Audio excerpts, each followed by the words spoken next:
그래야 돼. 자, 이제 3절입니다. 이들이 다 시딤 골짜기 곧 지금의 염에 모였더라. 이 말씀은 그 당시의 골짜기 이름이 시딤이었고요. 지금은 염해입니다. 지금이 언제입니까? 모세가 창세기를 기록할 당시는 염해. 그 사건이 있었을 때는 시딤 골짜기. 이렇게 보셔야 됩니다. 에메크 하시딤.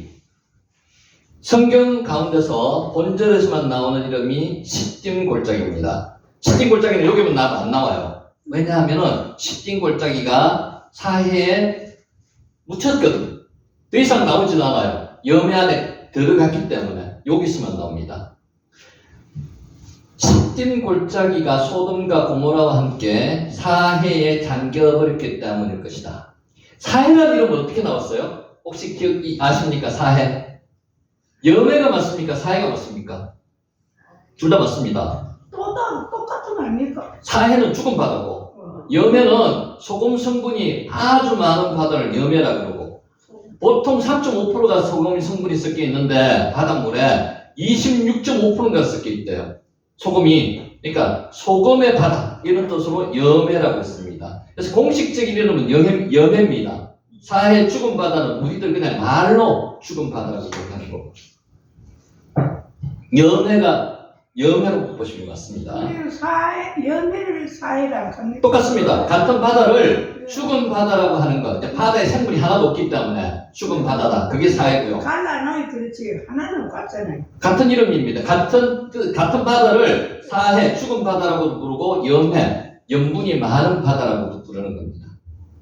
시딤은 뜻이 이렇습니다. 풀이 무성한 초지, 사해에서 왔습니다. 이곳에 여러 도시들이 집중적으로 생겨날 정도로 땅이 비옥했습니다. 그 당시. 좀 전에 말씀드렸잖아요. 시딤 골짜기는 여기만 나오고 안 나옵니다. 이게 염해, 물속에 숨겨버렸습니다. 물에 잠겨버렸습니다. 롯이 삼촌 아브라함을 떠나서 어디로 갔습니까? 시딤 골짜기에 인접한 곳으로 소돔과 고모라 쪽으로 갔습니다. 풀이 무성하고 물이 많은 곳을 보고 갔다 그랬잖아요. 그래서 이곳이 그곳입니다. 염해 있는 시딤 골짜기. 에메크 골짜기입니다. 골짜기. 에메크.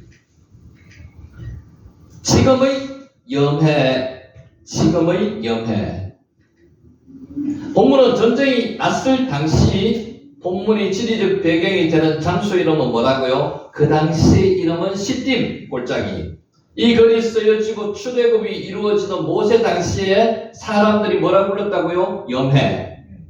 그러니까 모세 당시에 염해로 불렀던 게 이 사건이 있었을 때는 시딤 골짜기였다는 거죠. 이해되죠?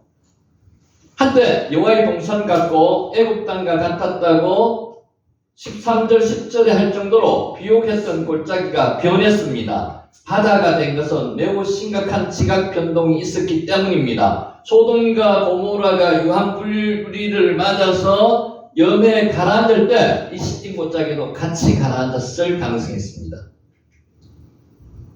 하나님께서 제약이 관영한 소돔과 고모라 19장에 나옵니다. 창세기 19장. 불과 유황을 내려서 멸망케 하신 후에 바닷속에 잠기게 하신 것을 보여주는 겁니다. 오늘날도 염해, 사해, 죽은 바다는 북쪽 해저의 평균 깊이가 400m, 북쪽은 깊이가 400m, 남쪽, 지금 여기 염해, 소돔과 고모라가 묻혀있는 이쪽은 6m밖에 안 됩니다. 그래서 묻혀가지고 땅이 낮은 지역이 됐고요. 높은 지역이 됐고, 묻혀지 않은 것은 해저가 아주 깊은 지역이 됐다는 겁니다. 소돔과 고모라 등 하나님이 심판을 받은 도시들이 있었던 남쪽 해안 지역은 침하되어서 물속으로 지금 들어갔다고 지금 고각적으로 이야기되고 있습니다. 좀 전에 나왔듯이 염해, the salt sea, 염분이 많은 바다 이런 뜻입니다. 바다들이 보통 3.5%의 염분이 있는데 7배가 넘는 26.25%, 아주 염분 농도가 높죠. 혹시 갔다 오신 분도 계실지 모르겠는데 뜹니다, 몸이. 뭐 이렇게 신문 보듯이 누워가지고 신문 보는 그림 같은 거 나오는 거. 바닷물이 염분의 농도가 높기 때문에 몸이 떠요. 이곳이 어느 장소라고요? 소돔과 고모라가 밑에 깔려있는 지역이라고 보시면 됩니다. 소돔과 고모라의 그 잔해들이 밑에 깔려있는 곳, 그걸 가지고 만든 화장품이 아하마 화장품이고 그 화장품이 세계 최고의 화장품인데 실제로 아는 사람은 잘 안 쓴다. 제가 그렇게 말씀드렸습니다. 바다는 사람이 들어가도 가라앉지 않습니다. 이 바다는 사람이 들어가도 안 가라앉습니다. 염분 농도가 높기 때문에. 요단강과 합류하는 지점 몇몇 어종이 사는 것을 제외하고는 이 바다에서 살진 않습니다. 그러니까 요단강이 쭉 내려와서 마지막에 여기 갇히는 거죠. 요단강이 마치는 그 지역에 몇몇 어류가 살지만 이는 생물이 살지 않습니다. 죽음의 바다입니다. 근데 이곳이 지하 광물의 보고를 합니다. 보고. 그래서 옆에 있는 레바논과 싸워요. 서로 차지하려고. 모였더라. 하벨, 염해에 모였더라. 왜 모였을까요? 싸우기 위해서 모이는 겁니다. 이제 전쟁을 묻기 일보 직전이라는 거죠. 하베루, 하바르는 모였다는 뜻입니다.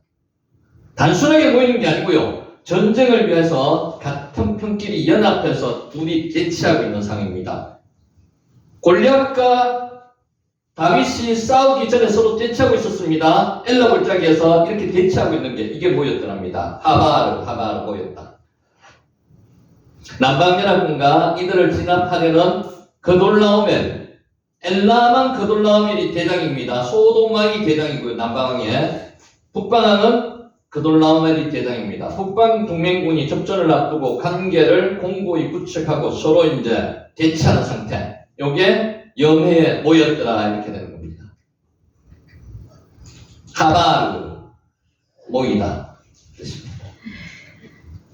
이들이 왜 전쟁이 일어났느냐를 지금 이야기하는 겁니다. 12년 동안 그돌라오멜을 숨기다가 제13년에 배반했답니다. 자, 1600km나 떨어져 있는 이 먼 거리에서 이들이 조공을 바쳤던 것 같아요. 당신들이 우리를 지켜주는 대신에 침략 안 하는 대신에 우리가 공물을 바칠게요. 뭐 특산품을 바칠게 이게 조공이지 않습니까? 이런 관계가 이루어져가지고 몇 년 이루어졌다고요? 12년 동안 이루어졌던 겁니다. 12년을 이루어지다가 13년 때 배반했답니다. 왜 배반했을까요? 여러 가지 설이 있는데 아브라함이 기근이 일어나서 애굽으로 내려갔잖아요. 아마 그때 기근이 들어가지고 곡물이 없어서 못 바칠 지경이 되었거나 또는 인간적으로 배반하고 싶은 마음이 들었거나 이 배반하고 싶은 마음이 들었는 것은 전쟁을 일으킬 마음을 누가 줬다는 거죠. 전쟁은 하나님이 줬겠잖아요. 때가 어떤 때 맞았다고요? 롯이 소돔성에 들어간 그 당시약 시점이 맞았다는 겁니다. 그러니까 이게 우연이 아니라는 거죠. 그들이 섬기다가 배반하니라. 아바드가 예배드리다는 뜻도 있습니다. 농사짓다는 뜻도 있습니다. 아가드, 복종하다는 뜻도 있습니다. 섬기다 뜻도 있고요. 마라드, 배반하다. 섬기다, 아바드, 복종하다. 아바드 예배입니다. 예배. 본문에서 사람을 숨기는 것과 관련하여 사용하였지만 이 단어의 의미로 신들을 경배하듯 철저하게 복종하였음을 의미하는 겁니다. 조공관계라는 거죠. 우리가 명나라에 중국에 공물을 드리면서 우리를 침범하지 마십시오 하는 그런 조공관계, 신하 군신관계 이렇듯이 쳐들어오지 않는 대신에 뭔가를 제공하는 그런 관계를 이야기하는 겁니다. 배반하다, 말하듯 반란을 일으키다, 충성을 거부하다, 뭔가 무력으로 맞서는 거죠. 이제 조공은 안 하고 아베도 말하도. 소돔왕들은 그돌라오멜, 소돔의 5개 왕들은 그돌라오멜을 즉위한 후 12년 동안 조공을 바쳤습니다. 13년부터 조공을 바치지 않았습니다. 아까 말씀드렸듯이 아마 기근이 심해서 조공을 바칠 힘들 그런 상황이 되었기 때문에 그랬을 수도 있습니다. 정확한 내용은 모릅니다. 말하고 배반하다. 아스다롯 기라나임에서 러바 족속을. 근데 5절을 보면은 제14년에 13년에 배반을 했고요. 배반하니까 이제 쳐들어오는 겁니다. 1700km의 거리가 떨어지다 쳐들어오는 겁니다. 그돌라오멜과 그와 함께한 네 왕이 아스다롯 기라나임에서 너바 족속을, 함에서 수스 족속을, 사회 기라나임에서 엠 족속을 치고, 이 말이 아까 지도 보면 또 보여드릴 텐데 그냥 바로 침공을 했는 게 아니고요. 위에서부터 하나씩 다른 부족들을 멸망시키고 내려오는 겁니다. 북쪽에서부터 점점 하나하나 둘씩. 이게 후한을 없애기 위해서 그랬을 가능성이 높습니다. 그만큼 강력한 군대였다는 거죠. 북방 4개국 연합군이 남방 5개국 연합군과 전쟁하기에 이들과처럼 전쟁 안 했어요. 다른 족속들을 복속하고 나서 전쟁을 했습니다. 이들이 현명한 거죠. 그돌라오멜이 반기를 든 것은 남방 5개국뿐만이 아니라 다른 연합군도 다른 나라들도 동맹군도 전쟁을 반기를 들었기 때문입니다. 인근 여러 나라들도 포함되어서 있었을 것이라고 예상됩니다. 다른 측면에서 북방연합군이 살았던 메소포타미아와 남방연합군의 근거지 사이에는 많은 부족들이 살았습니다. 약탈을 자행하였습니다. 그래서 이들을 약탈을 자행하면서 내려왔다는 거죠. 원정 이들을 평정했습니다. 후한을 없애고자 했기 때문입니다. 내려오면서 천년들, 민족들, 나라들을 지금 기록해놨는 것만 아스다롯 기르나임에서 러바 족속, 함에서 수스 족속, 사회 기라다임에서 엠 족속. 자, 빨리 넘어갑니다. 러바 족속은 그인 족속입니다. 기간타스, 거인이라는 뜻입니다. 러바 족속의 신장이 크다는 특징을 가졌기 때문에 성경에 기록되어 있습니다. 러바 족속. 러바 족속의 마지막 왕 옥은 키가 4m가 넘었답니다. 철제 침도를 사용한 게 신명기 3장 11절에 기록되어 있습니다. 옥 기억나죠? 왕 옥. 4m가 넘었답니다.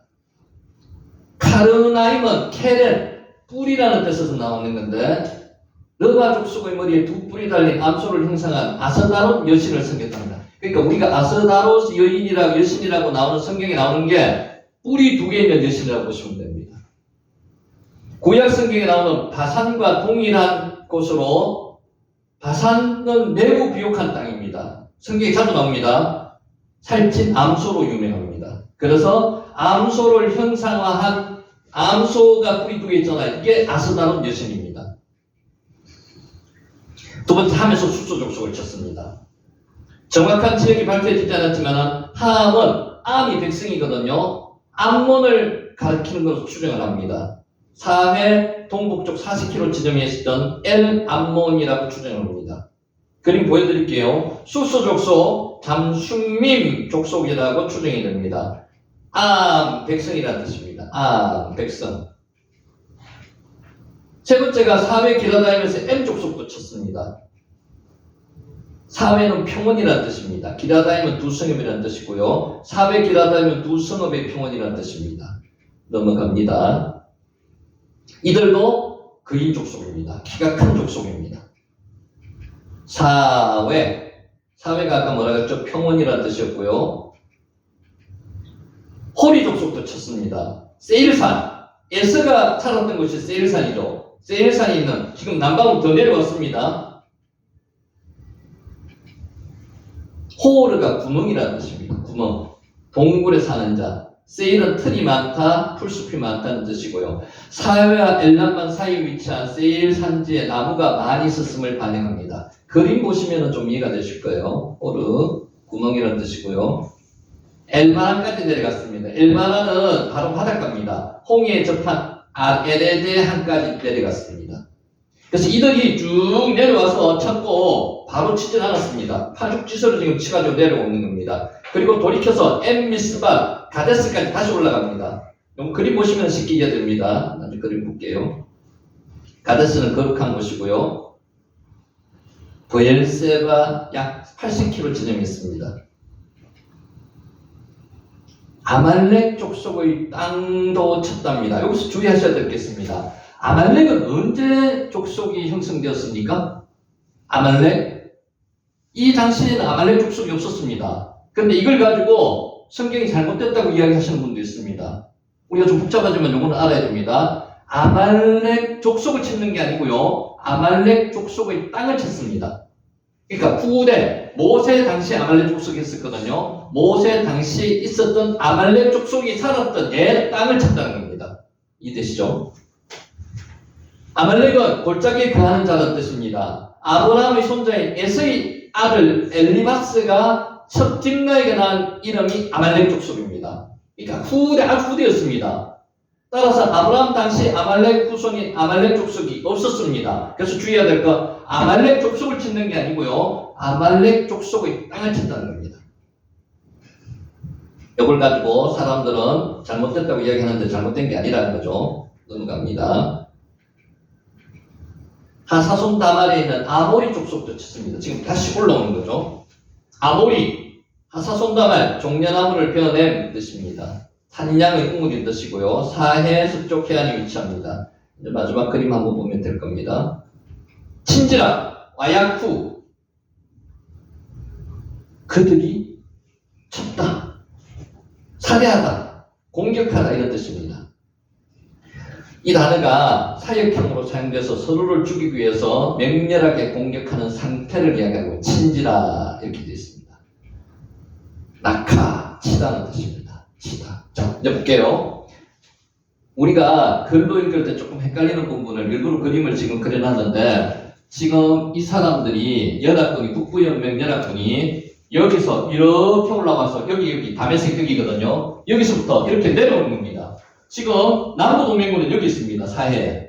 여기서 하나씩 쳐가지고 내려옵니다. 아스다로 기려나임에서 러바 족속을 쳤고요. 함에서 수스 족속을 쳤고요. 사해 기려나임에서 M 족속을 쳤고요. 여기서 바로 여기도 안 쳤습니다. 다시 이렇게 내려옵니다. 어디까지 내려와? 홍해까지 내려왔습니다. 홍해에 내려와가지고 알바다까지 내려가서 다시 올라갑니다. 내려오기 전에 세일산에서 있는 호바 족속도 쳤고요. 호이 족속도 쳤고 알바다까지 내려와가지고 여기서 아말렉 족속을 쳤고요. 아말렉 족속의 땅을 쳤고 마지막에 여기까지 옵니다. 아모리 족속을 치는 것까지. 여기 와서 기랴다임, 시딤 골짜기까지 지금 올라오는 거죠. 그러니까 쭉 보시면은 바로 치지 않았습니다. 다른 다 잡다한 부족들을 멸망한 후에 지금 치고 있는 겁니다. 자, 이 부족들은 자기들이 이렇게 치가지고 공격할 줄 알았는데 치지 않았다는 거. 다 치고 나서 지금 이렇게 갔습니다. 그러니까 허를 찔리는 거예요. 이해되시죠? 끝까지는? 8절 소돔왕과 고모라 왕과 아드마 왕과 스보임 왕과 벨라 왕 곧 소알 왕이 나와서 시딤 골짜기에서 그들과 전쟁을 하기 위해서 진을 쳤습니다. 여기 이제 다시 이제 여기서 처음에부터 진을 쳐놨다가 기다리다 안 오니까 밑에서부터 올라오는 걸 다시 이제 방비하고 있는 겁니다. 그를 찔려는 겁니다. 그러자 그들은 정렬하였다. 전쟁을. 지금 전쟁을 준비하기 위해서 정렬하고 있는 거죠. 대진하고 있는 겁니다. 대진. 정렬하다. 아라크. 전쟁을 하기 위해서 지금 대진하고 있는 겁니다. 남방 5개국 연합군의 왕들이 강력한 기세로 휘몰아치는 북방 5개국 원정군을 막기 위해서 최선의 준비를 다하고 있는 그런 상태를 지금 이야기합니다. 당시 고대 근동에서는 전쟁에서 지게 되면 어떻게 되는가 하면은 노예가 되는 겁니다. 종이 되는 겁니다. 몰살당합니다. 설령 최대한 문제가 잘 해결된다 해도 아까처럼 많은 조공 또 돈을 내야 돼요. 그래서 큰 위기감에 사로잡혀 있음이 지금 분명합니다. 이 상태에서. 그러니까 굉장히 지금 위험한 상태라고 보시면 됩니다. 아라큐 전열을 갖추고 지금 대진하고 있는 겁니다. 아라큐. 밀르하마라고 하는데 여기 전쟁을 하다는 뜻이고요. 네 왕이 다섯 왕과 맞서가지고 이제 전쟁을 하기 위한 일보 직전입니다. 다섯 왕과 네 왕들이 킹제임스에서는 4 kings with 5 네 왕과 다섯 왕이 서로 맞서 있는 상태. 어느 성경에는 교전하였다는 구체적인 묘사가 없습니다. 그러니까 전쟁을 하였다는 묘사가 없습니다. 그런데 맞선이라 이렇게 되어 있습니다. 지금. 그러나 문맥으로 봐서 8절에서 진영을 갖춘 데 이어서 본절에서 전쟁이 있었고 10절에서 남방 5개국 연합군의 패주가 있었다고 볼 수가 있습니다. 실제로 이 의미가 무슨 의미가 하면은 대진을 하기 위해서 싸우기 위해서 맞섰는데 실제로는 전쟁이 거의 안 이루어졌을 가능성이 높습니다. 서로 전력의 차이가 너무 많기 때문에 일방적으로 밀렸다는 거죠. 교전하였다는 별다른 언급이 없는 원어 성경에만으로 볼 때 싸움다운 싸움도 못해보고 남방 5개국 연합군이 무력하게 패주했을 가능성이 있습니다. 왜? 전력의 차이가 너무 심했기 때문에, 싸워봐야 성찰이 없기 때문에 그냥 도망갔다는 겁니다. 아르바하 넷, 하마사 다섯. 자, 요건 이제 설명 좀 할게요. 십딩골짜기에는 역청구덩이가 많았습니다. 역청구덩이 알죠? 역청. 노아의 방주에 뭘 발랐습니까? 역청. 바벨탑을 쌓을 때 접착제로 뭘 사용했습니까? 역청. 거기에 구덩이가 많은데 이 구덩이가 상당히 크고 대규모적이었습니다. 한번 빠지면 여기서 헤어나올 수가 없습니다. 그래서 이것을 남부 5개 동맹군에서는 전쟁 이용하자는 거죠. 실제로 전쟁 이용을 했습니다. 그런데 북부 동맹군이 여기 휘말려 들어가지가 않았는 거죠. 소돔과 왕과 고모라 왕이 달아날 때 그들이 거기에 빠지고 나머지는 산으로 도망했다는, 이 말이 무슨 말인가 하면요, 역청 구덩이를 상대방에서 피해를 주기 위해서 이용을 해야 되는데 실제로 누가 빠졌다고요? 거기에 자기들이 빠졌다는 겁니다. 홍비백산해가 도망가다가 자기들이 빠졌다는 겁니다. 이것을 인간의 지혜라고 생각할 수도 있습니다. 지금 이 사람들이 아까처럼 지도를 보면 나타나죠. 북방에서부터 쭉 다른 민족들을 멸절시키고 올라왔습니다. 그들이 예상한 경로로 지금 안 하는 거예요. 그러다 보니까 이들이 준비하는 것, 인간의 지혜로 준비하는 게 완전히 물거품이 됐다는 겁니다. 그래서 누가 역청구덩이에 빠졌다고요? 반대로 자기들이 역청구덩이에 빠졌다는 거죠. 야, 2차 세계대전인데 마지노선을 구축을 누가 했는가 하면 프랑스가 구축을 했습니다. 1차 세계대전 때 참호전으로 서로 막 죽고 하다 보니까 엄청나게 처참한 전쟁이 일어났어요. 그래서 프랑스가 준비를 했습니다. 독일과의 국경선에다가 마지노선이라고 요새를 준비했는데 그 밑에는 출도까지 다닙니다. 튼튼한 요새입니다. 절대로 쳐들어올 수가 없습니다. 난공불락의 요새를 뭐라고 그럽니까? 마지노선이라고 합니다. 마지노선을 만들어 놓고 실제로 못 넘었습니까? 그쪽으로 침공을 못 했습니다. 침공을 할 엄두를 못 냈어요. 근데 어디가 뚫혔는지 아십니까? 마지노선이 끝나는 벨기에하고 독일하고 프랑스하고 살림이 울창한 살림이 울창한 그 지역이 뚫려버렸습니다. 그러니까 마지노선은 뚫리지 않았어요. 그런데 이 사람들이 독일이 그쪽으로 침공해가지고 프랑스를 정복해버렸습니다.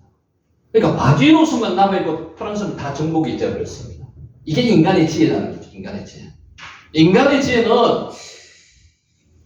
한계가 있습니다. 한계가. 이들 지금 소돔의 5 왕들도 인간의 지혜를 역청구덩이로 이용하면은 충분히 저들을 막을 수 있다라고 나름대로 판단을 했는데 실제로 이 인간의 지혜는 저기도 머리를 쓰잖아요. 바로 쳐들어오지 않고 우회가 쳐들어와서 역청구덩이에 누가 빠졌다고요? 이 사람들이 빠지게 되는 거죠. 자기들이 빠지게 되는 거예요.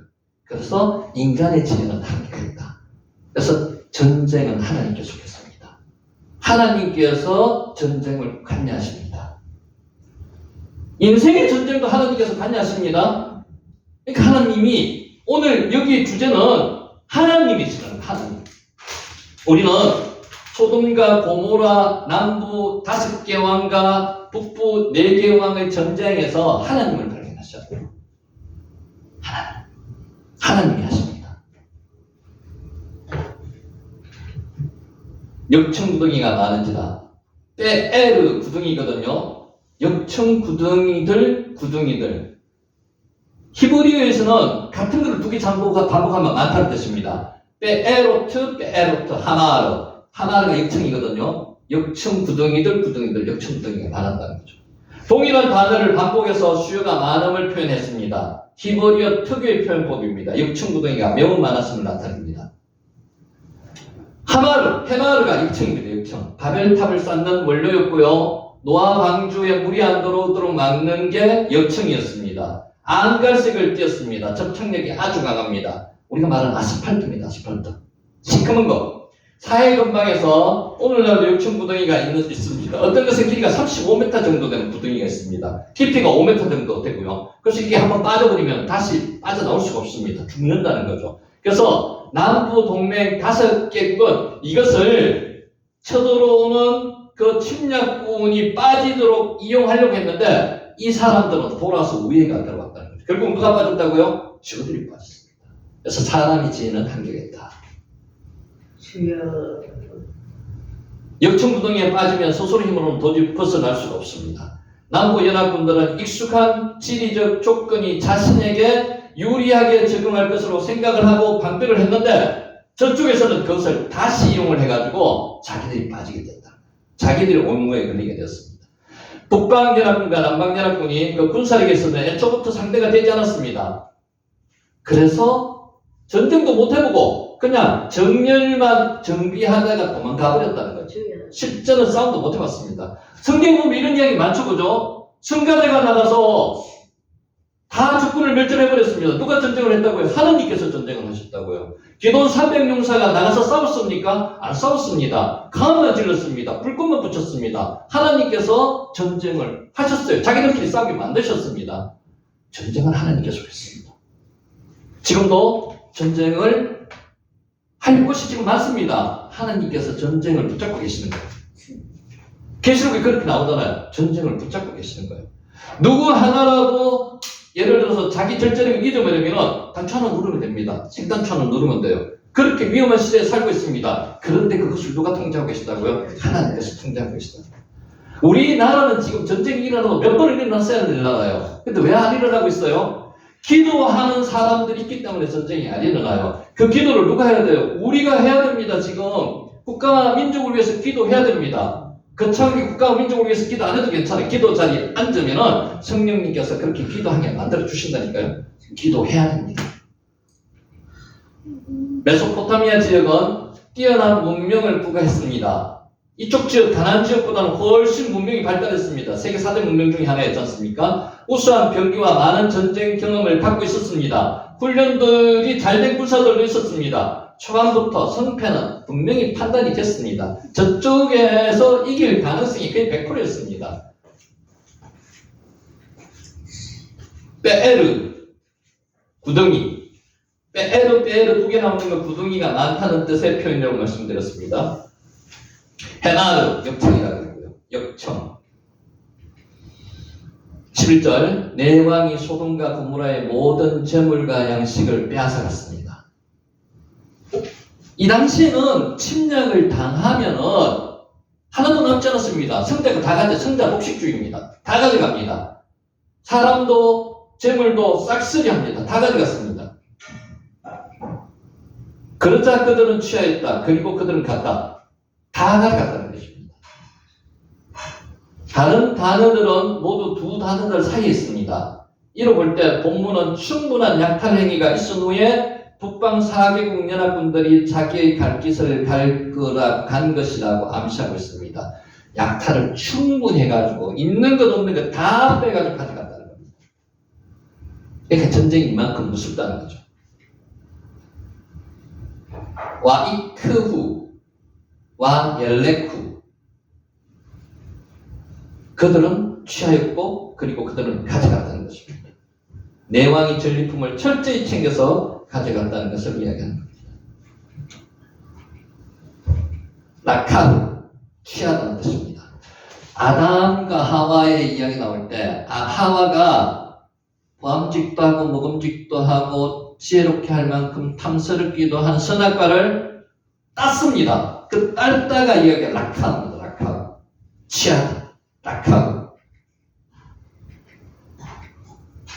할라크는 우리가 잘 알고 있죠. 가다, 걷다, 동행하다. 하나님과 동행하는 거 할라크.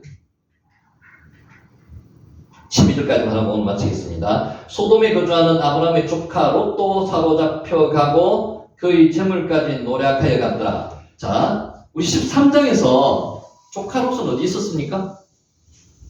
소돔성에 안 들어갔습니다. 소돔성 밖에서 장막을 치고 있었습니다. 그 초지가 좋았거든요. 물도 풍부했거든요. 안 들어갔습니다. 근데 소돔에 지금 어떻게 해요? 소돔에 들어가 있습니다. 들어갔습니다. 거주하고 있습니다. 이게 우리가 주목해야 봐야 될 거거든요. 자기는 세상 문화에 접촉을 하고 안 휩쓸리려고 노력하지만은 그 문화의 근처에 가면 그렇게 휩쓸릴 수밖에 없다는 거죠. 그러니까 주의하셔야 됩니다. 소돔에 거주하는 외부 요세브 비스돔. 요세브가 앉다는 뜻입니다. 자리 잡다는 것입니다. 야샤우, 벌써 그 안에 들어가서 앉아 있다는 뜻입니다. 계속 동작이 반복되는 상태를 분사형이 사용되었으며 당시 롯이 제약의 도성 소돔에 계속 거주하고 있다는 겁니다. 13장에는 소돔성 밖에서 장막을 치고 있었고 14장에서는 소돔성 안에 들어가서 있다가 잡혀가는 겁니다. 그러니까 롯은 어떤 문화에 지금 휩쓸려가지고 그 안에 완전히 푹 빠졌어요. 소돔의 문화에 지금 푹 빠져 흐름에 빠져 있는 겁니다. 그래서 잡혀갔다는 겁니다. 이 전쟁은 좀 전에 말씀드렸듯이 그냥 일어나는 게 아니에요. 외형상으로는 기근 때문에 12년 동안에 섬기던 나라들이 그돌라오메를 배반해가지고 13일 전쟁이 일어나는 걸로 되었지만 전쟁의 원인이 된 것은 우연이 아닙니다. 롯이 그 안에 들어가 있는 그 상태에서 전쟁이 일어났다는 거죠. 보여주는 겁니다. 소돔의 흐름을 따라간 롯의 상태는 지금 어떤 상태가 되는 거예요? 포로 상태가 되는 겁니다. 아브라함은 어떤 상태예요? 포로를 구출하러 가는 하나님의 의를 베풀러 가는 그런 헤브론 쪽 흐름의 사람이 되었다는 거죠. 큰 힘을 하나님께 받아가지고. 그래서 이 두 가지를 비교하기 위해서 계속 이 흐름으로 지금 가고 있는 겁니다. 요세브 앞에는 한글 성경에 번역되지 않는 인칭 대명사 그가 나옵니다. 그 후.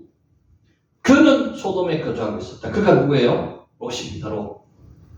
롯이 아브라함과 떨어져 있다는 사실을 부각하고 있습니다. 롯은 아브라함과 떨어져가 소돔 안에 거주하고 있습니다. 아브라함은 지금 어디 있습니까? 헤브론에 있습니다. 하나님과의 교제의 자리에서 예배드리고 있습니다. 말씀 속에 있는 거예요. 완전히 지금 두 사람이 정반대의 길을 가고 있는 겁니다. 롯은 아브라함을 떠날 때 인간적인 욕심을 앞세워서 소돔에 있는 풍요로운 땅 요단들을 택했습니다. 점점 장막을 옮겨가지고 소돔에 들어가지 않고 소돔 앞까지 가서 장막을 쳤습니다. 지금은 12절, 13절에서 10장 13, 12절에서 그렇게 나왔는데 지금은 급기야 어떻다고요? 소돔에 앉아있는 상태가 되는 거예요. 들어가 있는 상태가 되는 거예요. 정착했습니다.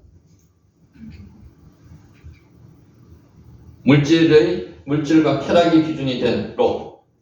결정은 오히려 모든 재물을 노략당하고 자기도 포로가 되는 그런 불행의 결과를 낳게 됐습니다. 잘못된 선택은 일시적으로는 잘 되는 것 같습니다. 좋아 보이는 것 같습니다. 우리도 마찬가지입니다. 세상을 따라가는 사람들은 처음에는 잘 되는 것 같습니다. 근데 실제로 잘 되는 것은 아니라는 말이죠. 자, 오늘 정리하겠습니다.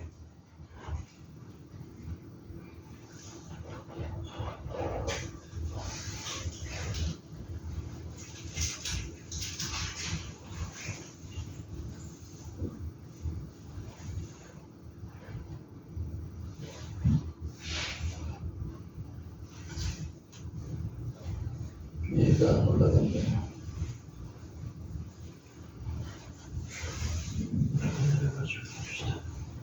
잠깐만 좀 기다려주세요.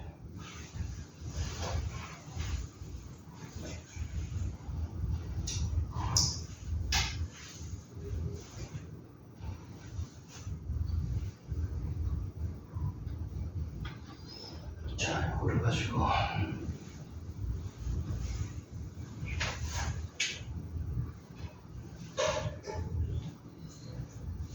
네.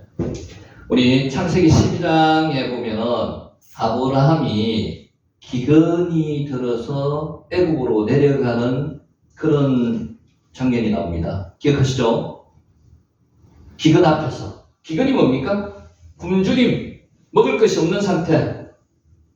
풍년이 아니고 기근입니다. 기근이 들어서 아브라함이 지금 애국으로 내려가는 그 상태. 라아브가 기근입니다. 기근. 라아브.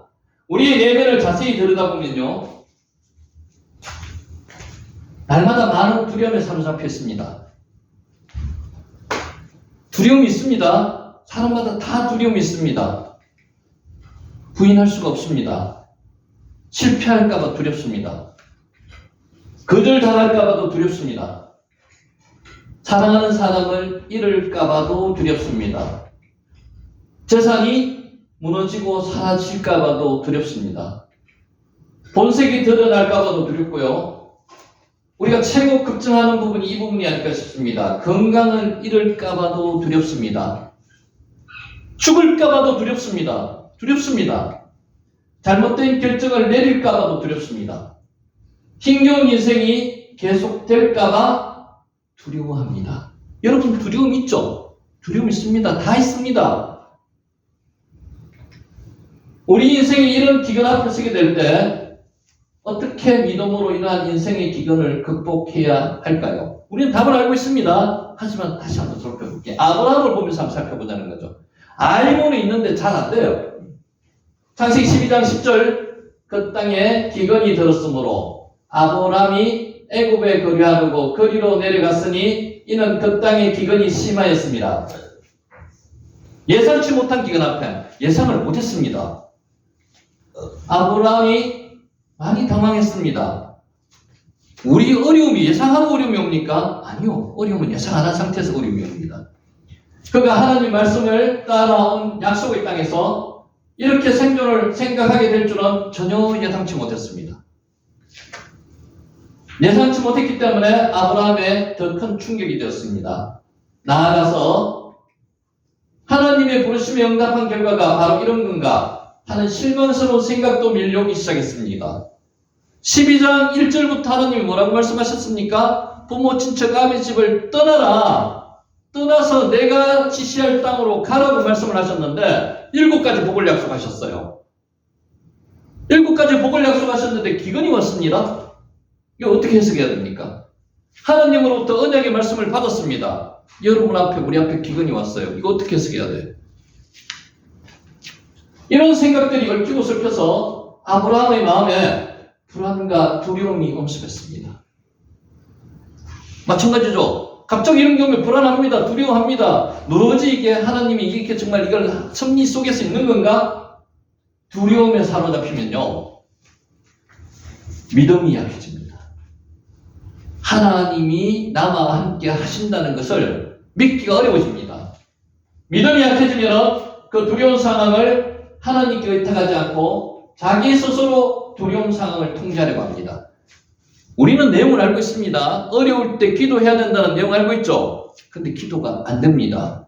두려움에 사로잡히면요, 자기 혼자서 해결하려고 합니다. 그 두려운 상황을 자기가 통제하려고 그래요. 하나님 의지하려고 안 그래요. 잠시 있습니다. 하나님에 대한 회로가 끊어집니다. 그러기에 아브라함은 자기 스스로 살아갈 길을 준비하려고 몸부림칩니다. 이게 사람입니다. 우리도 그렇습니다. 두려움의 포로가 된 사람은 공통된 특징이 있답니다. 그때부터 사람은 자기만 생각합니다. 하나님도 안 보이고요. 남도 안 보입니다. 자기밖에 안 보인답니다. 자기만. 이때 아브라함이 있어서 하나님의 약속은, 하나님을 향한 믿음은 온데간데 없이 사라져버립니다.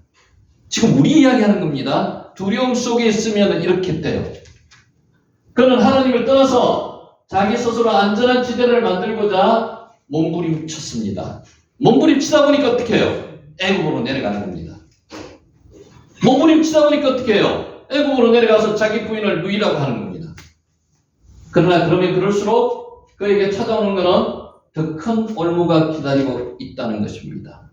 하나님 의지하지 않으면 우리는 두려움의 노예가 되고 더 큰 올무로 들어간다는 겁니다. 사랑하는 여러분, 어떻게 해야지 우리 인생의 기근 앞에서 두려움이 밀려올 때마다 두려움을 이길 수 있을까요? 우리 정답 압니다. 알죠? 두려움이 밀려올 때마다 이렇게 고백해야 합니다. 정답이지만 다시 한번 볼게요. 하나님, 날 좀 도와주세요. 하나님, 날 좀 붙들어 주세요. 이렇게 고백해야 됩니다. 고백의 자리로 나와야 됩니다. 기도의 자리로 나와야 됩니다. 알지만은 잘 안 돼요. 아브라함 압니다. 알죠, 아브라함? 믿음의 조상이었고 나름대로 하나님께서 그런 언약을 받았는데 7가지 복도 받았는데 압니다. 1600 700km의 거리를 달려가지고 가나안 땅에 도착했습니다. 하나님의 말씀대로. 보여줄 땅으로 왔습니다. 지금 보여주신 땅으로. 왔는데 기근이 왔습니다. 이 사람 믿음이 강해야 되지 않습니까? 근데 아무것도 생각도 안 나고요. 아무것도 안 보여요. 그래서 어떻게 기도를 해야 된다고요? 하나님, 저 좀 도와주세요. 하나님 불러야 됩니다. 하나님 자리에 앞에 나야 됩니다. 여러분, 이런 고백은 하나님 앞에서 가장 연약한 말이 아닙니다. 가장 용기 있는 말입니다. 하나님 앞에 나오는 게 가장 용기 있는 방법입니다. 두려움이 없어지는 겁니다. 이거 우리 내용 알고 있어요. 그죠? 알고 있지만은 아브라함의 상황을 보면서 다시 한번 마음에 되새기다는 겁니다. 이런 고백을 하기를 바랍니다. 이런 고백을 한 뒤에 정말 두려움을 이기기를 원한다면 뭘 해야 됩니까? 하나님을 알아야 됩니다. 하나님 힘써 알아야 됩니다. 하나님이 어떤 분인지를 알아야 됩니다. 오늘 여기 나오신 분들은 하나님을 알고 있습니다. 그런데 잠시 머릿속에서 회로가 끊겨요. 하나님에 대한 기억이 잊어버려져요. 왜? 두려움 때문에. 나밖에 안 보입니다. 시야가 좁아집니다. 지금 아브라함을 보면서 두려움을 보지 말고 하나님을 보라는 거죠. 우리 영혼이 오직 예수님 안에 갈 때 안전하게 되는 줄 믿습니다. 예수님 안에 가야 돼요. 내 안에 하나님이 계셔야지 안전할 수 있습니다. 그래야지만 이 두려움을 이길 수 있습니다. 우리가 하나님을 알아갈 때 우리 영혼은 하나님 안에 가게 되는 것이고 하나님 안에 갈 때 안전하게 되는 줄 믿습니다. 안 크리스토스 하나님 안에 가야 됩니다. 내 안에 하나님이 계셔야 됩니다. 두려움이 올 때는요, 우리는 정답을 압니다. 하나님 안에 해야 되고요. 하나님이 나와 함께 계셔야 되는 것을 압니다. 외치십시오. 하나님, 제가 정말 두렵습니다. 하나님 도와주세요. 부르짖으십시오. 그러면 하나님이 응답하십니다. 하나님은 공의의 하나님이시잖아요. 어떤 하나님? 불의한 재판관과 같은 하나님 아닙니다. 즉시 나타나서 도와주시지는 않을 수도 있습니다. 그 고난이 조금 더 연장될 수도 있습니다. 하지만 어때요? 하나님은 확실히 그 두려움을 제거시켜 주십니다. 어려움에서 벗어나게 만들어 주신다는 거죠. 이런 하나님을 믿어야 되는 거예요. 우리가 원하는 하나님은 이런 하나님이 아닐 수도 있습니다. 근데 하나님은 본인이 공의의 하나님이시기 때문에 하나님은 다 말씀으로 언약해 놓으셨습니다. 이런 하나님을 믿으셔야 됩니다. 우리 인생의 기간 앞에서 두려움이 밀려올 때 하나님, 이게 첫 번째입니다. 절 좀 도와주세요. 절 좀 붙들어 주세요. 하나님 찾으시기 바랍니다. 부르짖으시기 바랍니다. 이런 고백은 연약한 말이 아닙니다. 가장 용기 있는 말입니다. 그런 후에 정말로 두려움을 이기기를 원한다면 힘써 하나님을 아시기 바랍니다. 우리 영혼은 하나님 안에 갈 때 안전할 수 있습니다. 우리가 하나님을 알아갈 때 우리 영혼은 하나님 안에 가게 되는 것이고 예수님 안에 갈 때 안전하게 되는 줄 믿습니다. 말씀과 기도로 그 은혜를 붙들고 세상 속으로 나아갈 수 있는 저와 여러분이 되시기를 주님의 이름으로 축원하면서 오늘 강의를 마치도록 하겠습니다. 아멘.